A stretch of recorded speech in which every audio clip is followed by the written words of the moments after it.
Oke, Bapak Ibu sekalian, ini khusus untuk Bapak Kepala Desa, ya, BPD, unsur masyarakat dan stakeholder di kabupatennya, dan juga untuk teman-teman pendamping, untuk kita sebagai bahan untuk mengawal ya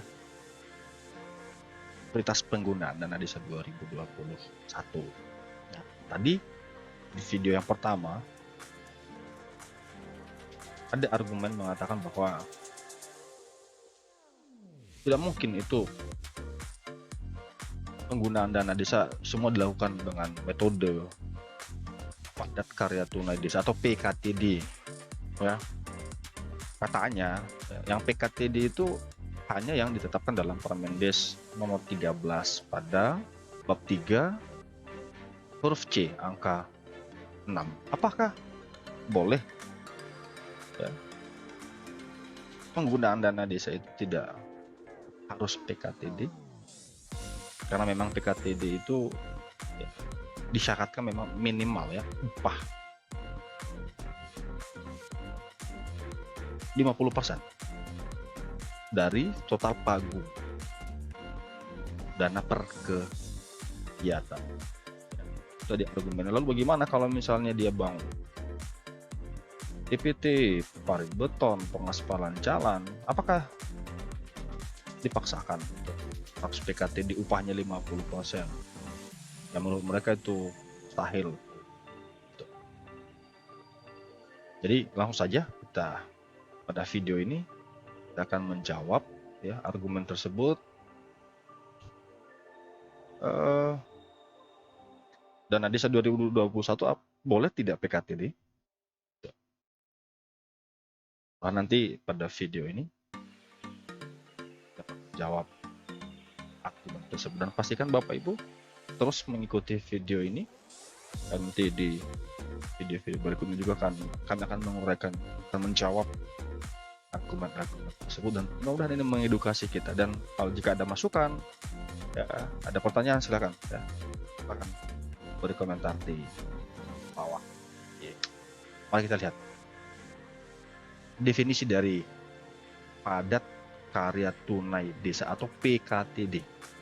Adalah kegiatan pemberdayaan masyarakat desa, khususnya yang miskin dan marginal, yang bersifat produktif dengan mengutamakan pemanfaatan sumber daya, tenaga kerja, dan teknologi lokal untuk memberikan tambahan upah atau pendapatan, mengurangi kemiskinan, dan meningkatkan kesejahteraan rakyat.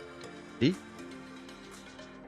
dari definisi ini kita bisa mengambil sebuah kesimpulan bahwa, dan juga di Permendes nomor 13 di sana dijelaskan bahwa sasaran padat karya tunai desa itu adalah penganggur, setengah penganggur, perempuan kepala keluarga atau BK, anggota keluarga miskin, serta anggota masyarakat marginal lainnya. Lalu apakah penggunaan dana desa boleh tidak PKTD? Mari kita jawab ya, dan mari kita lihat sasarannya itu siapa. Siapa sih sasaran PKTD itu? Ya, intermezzo aja sih. Sini kata Mbak yang cantik ini, laki-laki yang suka sama janda katanya akan masuk surga. Woyo, menurut saya sih itu menyesatkan. Lalu kata Bang Roma ya, janda muda jandanya para loh, apa hubungannya dengan PKTD? Ya udahlah saja, itu hanya sekedar intermezzo. Mari kita lihat pada pasal 8 ayat 1 di Permendes nomor 13 tahun 2020. Langsung saja di Permendes nomor 13 ini ya.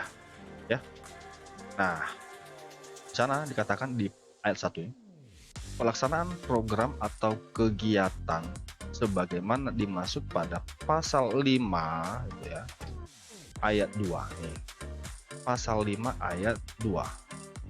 Mari kita lihat pasal 5 ayat 2. Tadi ya, pada pasal 8 ayat 1 dikatakan pelaksanaan program atau kegiatan sebagaimana dimaksud dalam pasal 5 ayat 2 dilakukan melalui swakelola dengan mendayagunakan sumber daya lokal desa. Mari kita lihat apa sih program dan kegiatan yang dimaksud pada pasal 5 ayat 2 ini. Pasal 5 nih. Pasal 5 ayat 2. Nah, rupanya pasal 5 ayat 2 program kegiatan yang dimaksud itu adalah pemulihan ekonomi nasional, program prioritas nasional, dan adaptasi kebiasaan baru di desa. Berarti ini sebenarnya program prioritas. Nah, itu yang dimaksud di pasal 5 ayat 2. Lalu kembali lagi pada pasal 8 ya. Tadi dikatakan di sana bahwa seluruh kegiatan ya program pada pasal 5 ayat 2 itu dilakukan melalui swakelola. Lalu di ayat 2 dijelaskan di sana bahwa swakelola ya, sebagai dimaksud pada ayat 1 ini mengutamakan menggunakan pola padat karya tunai desa. Lalu di ayat 3 ya, dijelaskan lagi bahwa pendanaan padat karya tunai desa ya sebagai dimaksud pada ayat 2 ini dialokasikan ya untuk upah pekerja paling sedikit 50% dari dana kegiatan PKTD. Itu dalam arti Bapak Ibu sekalian, seluruh kegiatan prioritas dana desa yang dijelaskan pada pasal 5 ayat 2 yaitu pemulihan ekonomi, program prioritas nasional, adaptasi kebiasaan baru desa itu dilakukan dengan swakelola dengan metode pola padat karya tunai desa, yang padat karya tunai desa itu ya adalah dialokasikan untuk upah pekerja paling sedikit 50% dari dana kegiatan padat karya tunai desanya. Tuh ya. Tuh. Kembali lagi pada layar PowerPoint. Ya, penegasannya adalah itu artinya ya bahwa 3 prioritas program dan kegiatan penggunaan dana desa di 2021 ini di atas ya berarti tidak ada pilihan lain selain prioritas yang sudah ditetapkan ya. Maka seluruh pelaksanaan kegiatannya itu dilakukan dengan metode ya, wajib swakelola dengan pola PKTD itu. Lalu tadi di argumen berikutnya ya bahwa kegiatan padat karya tunai desa itu hanya yang ada dalam ya bab 3 huruf C angka 6. Mari kita lihat di halaman 27. Itu apa loh? Itu argumen loh. Itu argumen di halaman 27 ya. Bahwa dikatakan bahwa yang kegiatan yang PKTB itu hanya yang ada di ya, yang ada di bab 3 katanya. Di poin C ini. Ya, angka 6 ini dia, ya. Nih. Jadi selain kegiatan yang tidak diuraikan di sini, sudah itu boleh tidak PKTD. Nah, ini lagi pemahaman yang menurut saya sih kurang tepat ya. Nah, mari kita baca di sini. Jenis kegiatan PKTD ya.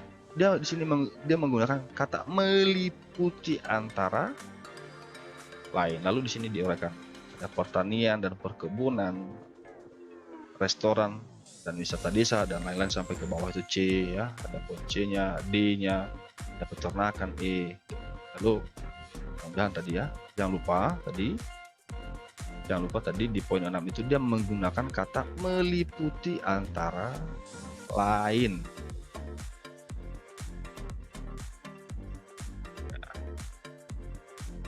harus paham dulu bahwa prioritas dana desa tidak ada yang lain. Kan tadi yang disebut pada pasal 5 ayat 2 itu yang 3 itu. Lalu yang 3 itu semua wajib ya, PKTD. Pola pelaksanaan swakelola dengan pola PKTD. Nah, tadi sudah saya katakan bahwa di bab 3 huruf C angka 6 itu dia menggunakan kata meliputi antara lain. Itu artinya apa? Meliputi antara lain.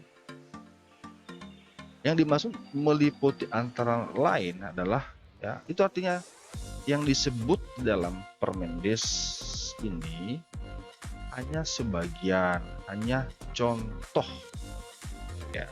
Sebab ya Permendes nomor 13 itu general ya. Dia tidak akan mungkin ya, melihat atau menyusun sedetail mungkin. Tentu kan potensi dan prioritas ya di desa itu berbeda-beda. Nah, maka dalam kewenangan desa lagi, kembali ke kewenangan desa lagi ya, dalam hal itu adalah memilih opsi lain jenis PKTD gitu. Ya manakala misalnya nih loh, di desa itu ada lahan kosong untuk ditanami misalnya tanaman pangan ya, sayuran gitu loh. Tapi mungkin di sana nggak, untuk tanah di sana nggak cocok ya, atau misalnya di sana potensinya bukan itu, bisa ya. Itulah fungsinya tadi yang saya sebutnya musyawarah desa ya, memilih ya. Tapi bukan berarti kalau misalnya ada kegiatan lain yang dimusyawarahkan dalam musyawarah desa yang ditentukan melalui musyawarah desa ya, tidak ada dalam daftar ini, itu bukanlah tidak PKTD. Lalu tadi upah 50 minimal itu minimal, bahkan seharusnya bisa 100% itu yang maunya Permendes ini. Lalu ya kami istilahkan bahwa PKTD itu tidak boleh diskon lah, wajib minimal 50%. Berarti kalau anggaran PKTD-nya ada 400 juta misalnya, ada kegiatan misalnya pembukaan lahan ya, maka upahnya itu minimal ya. Di sini juga minimal, harus lebih besar, berarti bukan sama dengan, berarti ya upahnya itu harus lebih dari 200 juta. Kalau 200 juta berarti itu sama dengan gitu. Sementara yang diharapkan di situ lebih dari 50%. Itu artinya bahwa padat karya tunai desa yang dimaksud dalam Permendes nomor 13 ya tahun 2020 ya, yang PKTD-nya lebih dari 50% itu untuk pemulihan ekonomi. Pemulihan ekonomi, bukan untuk kegiatan infrastruktur gitu loh. Kalau kita kembali pada 10 prioritas SDGs desa, nyaris itu infrastruktur tidak menjadi prioritas SDGs desa. Jadi jelas di sini bahwa PKTD yang dimaksud dalam Permendes nomor 13 itu bukan untuk PKTD infrastruktur. Makanya tadi saya katakan ya betul, mungkin kalau pengaspalan jalan ya, kecuali ya itu tadi ya, kecuali kalau misalnya di desa itu ada potensi ya, tadi kembali pada definisi PKTD, kecuali desa yang memiliki sumber daya lokal, misalnya di sana ada batu, ada pasir ya, sehingga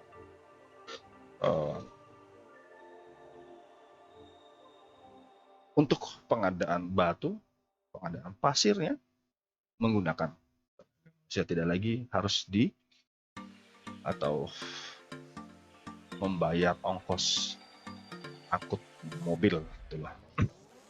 Jelas di sini bahwa PKTD yang dimaksud dalam Permendes nomor 13 adalah untuk pemulihan ekonomi desa atau ekonomi nasional, ya. Jadi salah ya, tidak tepat kalau misalnya dikatakan penggunaan dana desa 2021 itu boleh tidak PKTD. Kenapa nanti tidak PKTD? Sebab tadi ya pemilihan prioritasnya, penetapan prioritasnya itu sudah lari dari prioritas yang ditetapkan dalam Permendes 13. Tapi kalau misalnya penetapan prioritasnya sesuai dengan arah kebijakan yang ditetapkan dalam Permendes nomor 13, saya pastikan bahwa PKTD yang dimaksud itu memenuhi. Misalnya kalau misalnya desa merencanakan contoh apa, membangun gedung ya, sementara ya untuk pembangunan kantor desa, ya, balai pertemuan di desa itu tidak boleh, itu dilarang dalam Permendes nomor 13. Tapi kalau dipaksakan udah pasti lari dari arah kebijakan, melanggar lagi Permendes nomor 13. Lalu melanggar lagi tadi sasaran PKTD-nya. Bagaimana kalau misalnya pembangunan lanjutan balai pelatihan atau sanggar seni yang notabene itu contoh pemasangan atapnya, keramik ya, lantai, ya udah pasti ya di sana menggunakan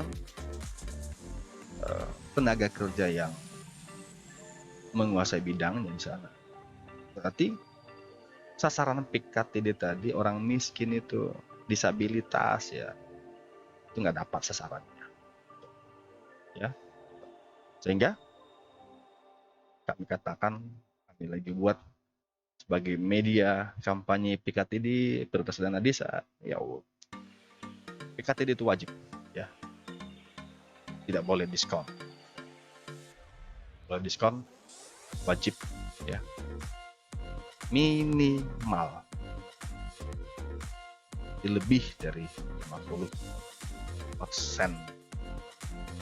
Tapi kalau kita memilih prioritas lain yang tidak prioritas ya,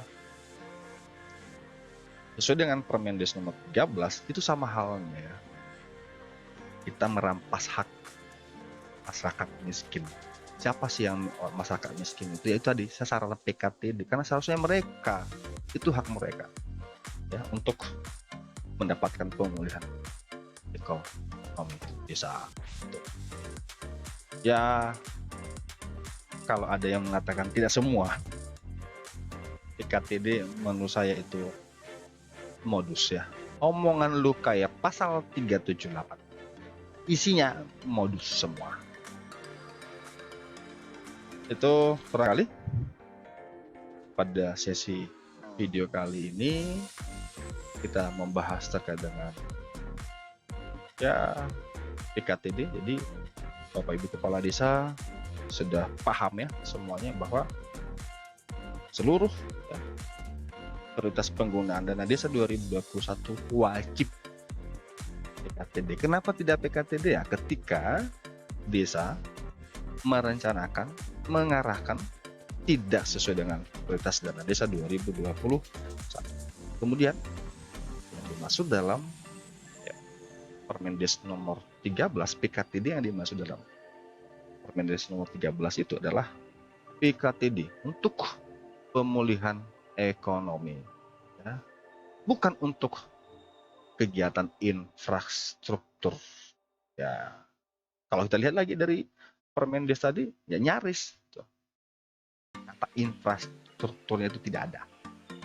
SDGs 9 itu tidak ada, dan muncul dari 10 prioritas ya, SDGs desa ya, kecuali ya tadi ya, saya katakan kembali tadi pada potensi desa. Kalau di desa itu ada potensi sumber daya lokal yang tersedia ya silakan ya, kali itu memenuhi PKTD.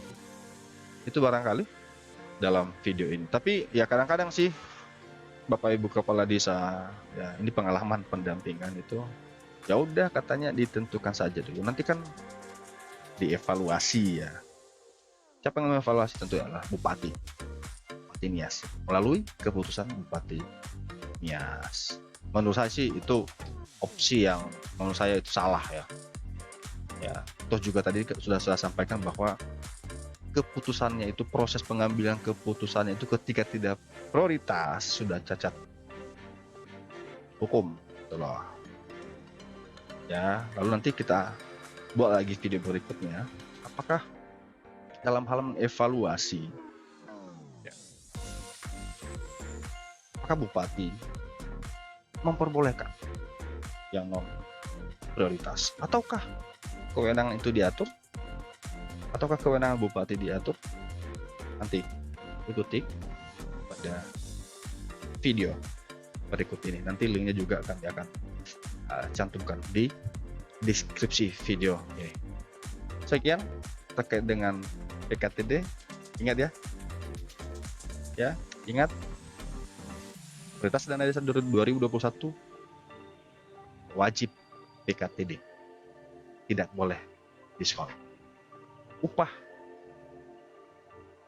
paling sedikit, minimal 50%. Ayo kita berikan hak sasaran PKTD, jangan kita merampas hak masyarakat miskin. Salam sehat, salam buat desa, sahabat, salam juang untuk pejuang desa.